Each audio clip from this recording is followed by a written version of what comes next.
আপনার মাকে এই তিনটি কথা কখনো বলবেন না, নয়তো আপনাকে সারা জীবন কাঁদতে হবে। যদি আপনার মা আজও বেঁচে থাকেন তবে এই ভিডিওটি শেষ পর্যন্ত অবশ্যই দেখুন এবং কমেন্টে লিখুন আলহামদুলিল্লাহ। প্রথমত, মাকে বলা আপনি কিছু জানেন না। যখন মা কোনো পরামর্শ দেন তখন তাকে এটা বলবেন না যে আপনি কিছু জানেন না। মনে রাখবেন, যখন আপনি কথা বলতেও জানতেন না তখন তিনিই আপনাকে কথা বলা শিখিয়েছেন। দুনিয়ার সবচেয়ে বড় অভিজ্ঞতা যদি কারো কাছে থাকে তবে তা আপনার মায়ের কাছে আছে। দ্বিতীয়ত, মাকে কখনো বলবেন না আপনি আমার জন্য কি করেছেন।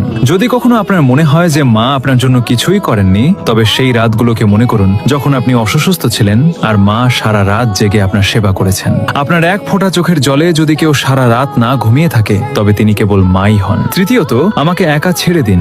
রাগের মাথায় মাকে কখনো বলবেন না আমাকে একা ছেড়ে দিন, কারণ একদিন তিনি সত্যিই আপনাকে চিরদিনের জন্য একা ছেড়ে চলে যাবেন। তখন আপনি চাইবেন কেবল একবার তার সাথে কথা বলতে, কিন্তু তখন অনেক দেরি হয়ে যাবে। যদি আপনার মা বেঁচে থাকেন তবে তার জন্য একটি সুন্দর কমেন্ট অবশ্যই করবেন।